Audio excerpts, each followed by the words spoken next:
Hi, I'm Maggie Weldon, owner of Maggie's Crochet. I'm very proud to say that maggiescrochet.com is the largest all-crochet site online with thousands of crochet patterns and hundreds of them are free. I've been crocheting for over 40 years and I've been designing for over 30. So I'm hoping that through these videos I can help you to master the art of crochet. So pick up your hook and your yarn and let's get started. Okay, in this video I'm going to show you how to sew these two squares together. And when I sew squares together, I use a large yarn needle, preferably with a sharp tip. And I leave a long, very long end. I knew that I was going to be sewing this square to this one, so I left a very long end. I would say this is probably about 18 inches long almost. And when I do them, on these squares there's two chains in each corner. I sew both chains together into the corner. So it's going to look like this when they're both together, because when you only do one, I think it leaves like a curve in there, like a droop. And a lot of times it just doesn't look as good as when you take and you join those two together. I just think it's a better finish. And I match stitch for stitch going all the way down. So I'm going to match this stitch to that one and this one to that one, and the exact stitches all the way down should be matched up together. And I only take the back loops. You see on each piece here there's two loops. And I'm only going to be picking up the back loops of each stitch and sewing them together. So let's get started. To put my yarn on the needle, I open this up, I fold it over the side of the needle. You see I'm black, you probably see it better. I put it over the side and I pinch this, and then I pull this out. And then I open up the fold to expose the folded end in there. And I push the eye of the needle over the folded part.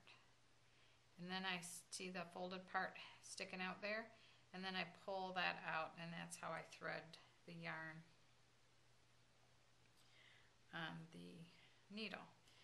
Now, I need to get to where I'm going to, I need to get to my starting place here on my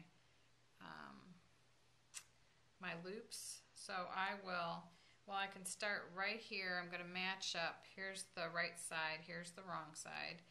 And I'm going to match up the back loop. I only want the back loop here. And there's my two chains for my corner. And I'm going to match it to this one over here.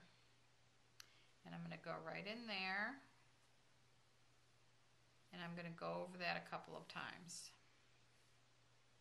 When you get to your chain stitch, your like chain that counts as one of your stitches, you just have to count that as a stitch and work into one of the loops that's further back on that. So that I just sewed the two back loops of the corner together.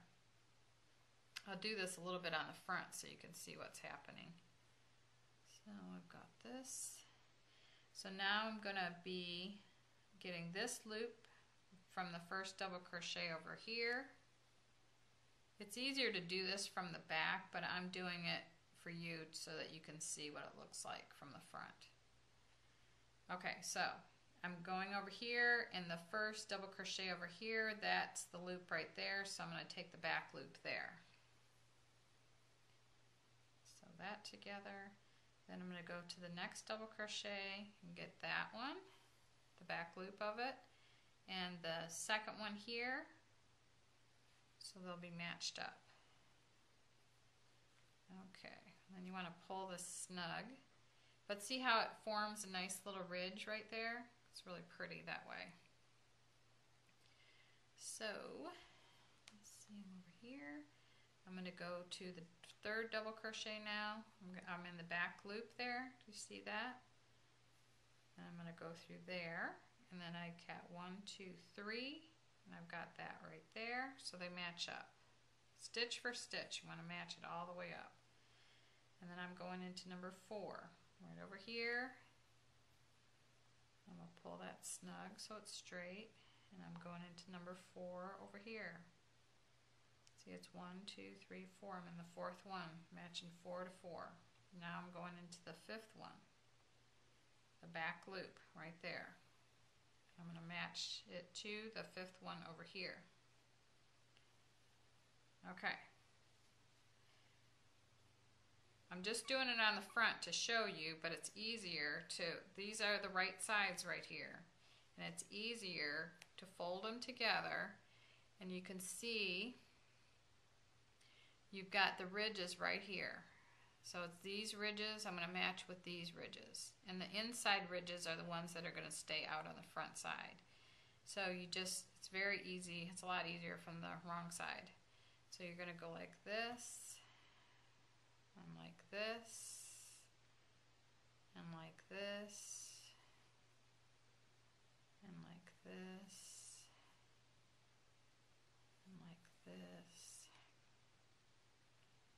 like this. Okay, now I want to pull this so it's straight, but you don't want to pull it too much, or what could happen is this. I mean, I'm exaggerating this, but you want it so that it keeps its square shape like that. See, even though I sewed those two together, there's still a little bit of a dip there, so you won't totally get rid of that, but it'll be less prominent if you sew those two chains together. Okay, now I'm at the corner and I've got the two chains to join. So I'm going to join that one. And at the corner, I'm going to go over these a couple of times to secure the corners. Okay, like that. And see how you have this beautiful little ridge there. It's very pretty. Looks very nice, I think, in there, your designs. It gives it a finished look. That's because you didn't sew those loops in there. But some ways of sewing together, they don't look too bad when you sew both loops together, and I can show you that in another video. This one ended up actually more squared off than this one did. So, but can't be perfect, but we want to try. At least I like to try. Okay, so I'm going to give that one more thing here. Then I need to sew my ends in. So I'm going to go in here, and then I go back a little bit, and then back out about 1 inch, and then I go like this. Sometimes I go over it a couple of times, and this is all on the wrong side. You don't want this shown on the front side. And then I would snip that. I lay my scissors flat and I cut like that so you don't cut into your work. And if you have to sew a bunch of squares together, like let's say these were squares for an afghan, what you want to do is sew all the squares together in strips, and then sew all the strips together. That's the easiest way to do it. So that's how to sew your pieces together. If you have any suggestions for other videos, or if you have any comments, we'd love to hear from you. And all you have to do is email videos@maggiescrochet.com. And I'd like to thank you for watching, and I'll see you on the next video.